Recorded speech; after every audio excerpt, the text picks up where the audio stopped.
Hey guys, it's Lee Taylor. That's the Genesis GV80, and this is a Right Lane review.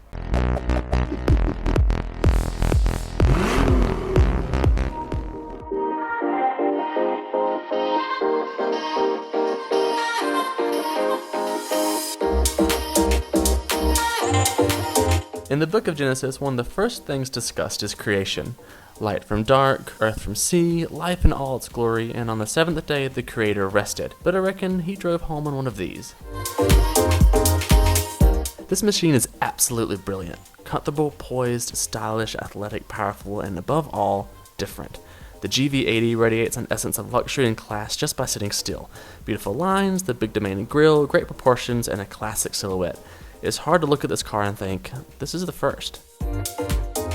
You see, this SUV marks the entry of a very young luxury brand into one of the most competitive segments in the market, the full-size premium SUV segment, which means it's up against a gambit of some really intense players: BMW's X5, MB's GLE, the Audi's Q7, the more niche Lexus LX, and the Volvo XC90. That means Genesis really needs to bring its A game, but what they've brought is a battleship. And by battleship, I mean this thing is just huge. Not to mention it's got a fantastic road presence. I mean, massive diesel engine out front, all-wheel drive, really great handling vehicle, and it's just waves upon waves of torque. And the one thing that comes to mind for this particular vehicle is beast! Oh.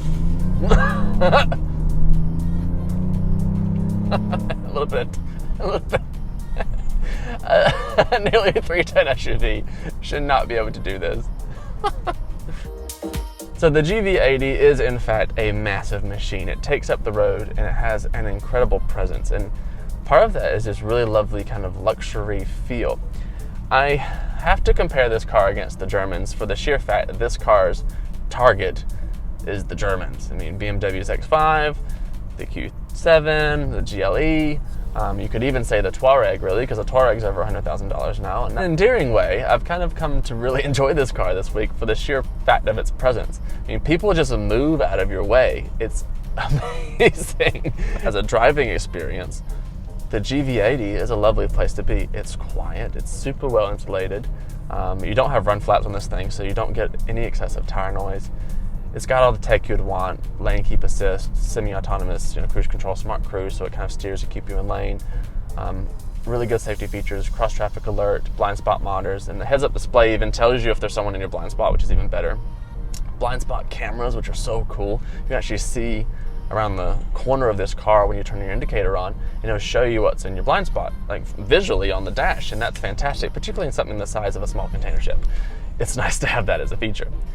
From a dynamic perspective, this thing is surprisingly agile. Yes, it's 2.8 tons.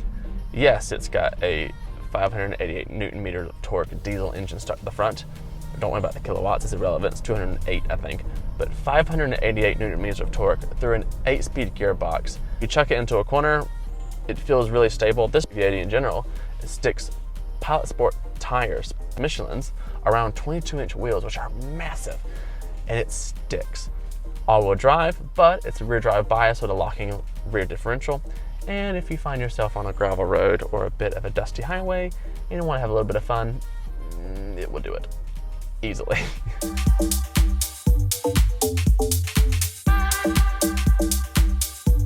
From a driving perspective, this car is actually a really great place to be. It's easy to drive, there's plenty of safety tech involved, so it actually goes about its business pretty well. It's smooth. You have this all-wheel drive system that's rear drive bias with a locking rear differential, so if you want to be playful with it, it will. One of the coolest things on this GV80 that comes standard is the adaptive suspension. But the adaptive suspension uses cameras, radars, and a couple other sensors in the front to kind of see what's happening on the road ahead. So the car actually attempts to predict what's going to happen next in an attempt to smooth out bumps. It works okay. It's probably not suited for Melbourne environment because there's lots of bumps in it. It doesn't necessarily see all of them, but it does a really good job of kind of smoothing them over. And when you pop it into sport mode, it actually stiffens up and the rebound stops. So if you go over a nice bump in comfort, you get kind of the wallowy sort of motor yacht feel. But if you're in sport mode, it'll have a bit of wallow, but then it stops right away, which is nice. It feels taut. It gives you that sort of confidence. And I think that's what contributes to this car's dynamic feeling. Like, it feels quite light on its feet for its size, and I reckon a lot of that is some really, really good suspension trickery going on downstairs, and it shows. I've had this car now for a week, and I've actually really come to enjoy it. I mean, yeah, it's big. It takes up lots of space, but it's very comfortable. It's like having a magic carpet ride. In fact, it's more of a magic living room ride, if I'm completely honest. You have all the furniture in here, plus the TV screens and everything. And normally when I end up really enjoying a car, they end up getting a name. And this GV80 has been quite endearing, and within 48 hours we had given it a name. Bertha. Big Bertha. She drinks, she roasts coal and smokes.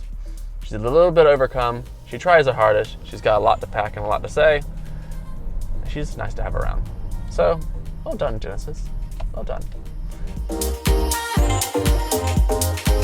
So how's the interior on the GV80? Well, from the captain's chair, it's not terribly bad. You do have this kind of funky style of steering wheel in front of you. Looks like a cummerbund. It's not my favorite, but it's all right. There are some nice metal touches throughout the cabin, or metal effect touches in a lot of places. Real leather, nice and soft. And in this car, you get it in the vanilla beige and the black proportions. The cluster ahead of you is not the full digital dash in this car because you have to pay for the luxury pack to get that, but you do get the nice big heads-up display with all the same information, and the digital dash still gives you the blind spot cameras, which is a nice touch. In the rest of the cabin, you have a massive infotainment unit in front of you to see everything. Apple CarPlay and Android Auto is standard. Infotainment itself isn't that great to use, and in the middle controls are just kind of in a weird spot, and they're kind of weird to use and not my favorite, but I always end up using Apple CarPlay anyway. Throughout the middle here, you do have some real buttons to use the air cons with, along with haptic controls. And it's all right. I mean, this is the better part of the cabin, if I'm honest, is haptic controls, despite the fact they're skewed away from the driver. As far as gear selection and drive modes, everything's kind of in a weird spot. So, like, in my mind, the gear selector should be up here, and the infotainment should be over here, and the drive mode should be here. It's just, I end up grabbing the gear selector when I should be grabbing the drive mode button. So that's never a good time. But you do have plenty of storage space. I mean, a massive big cubby in the middle, plenty of room to put your phone, wireless charging, cubbies all around, a beautiful rimless rearview mirror, and a massive sunroof. So how's life in the back of the GV80? Well, there's plenty of space behind both of the front seats. You have your own zone of climate, so you're always nice and comfortable. Ton of leg room, plenty of headroom, even with this beautiful big sunroof. And you have a couple of USB-C charging points, a 12-volt socket, seats that are completely adjustable forward, aft, and rake, a nice cup holder and armrest set in the middle, and just for some extra perks, you get a lovely shade, just to keep out the peasants. All right, so how's the third row in the GV80? Well, to be fair, it's not exactly a place where adults want to be for very long periods of time. You could probably do a small trip with a couple friends, but that'd be pretty much it. You do, however, get your own zone of climate back here, as well as a couple of cup holders and cubbies. Perfectly fine to carrying around the kids and the soccer team, but wouldn't want to be here very long. You do also have passenger talk, which takes a microphone in the front and amplifies the voices in the front and puts them through a speaker here in the back so everyone can talk back and forth without yelling across the cabin.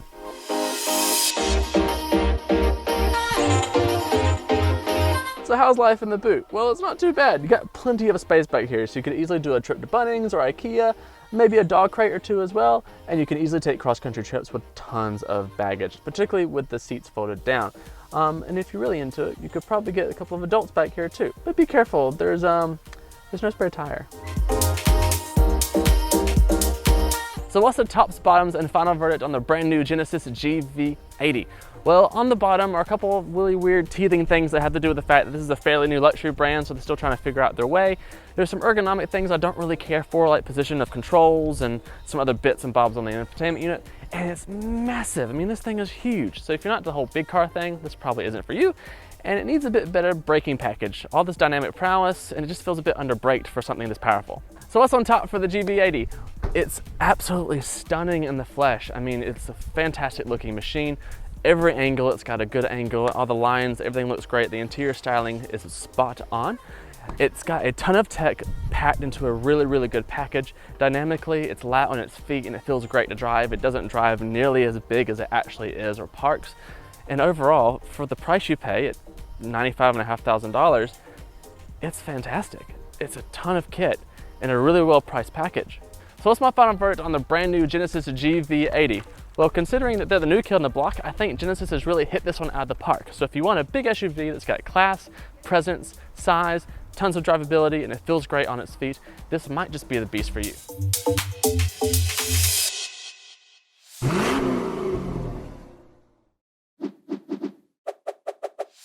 Oh.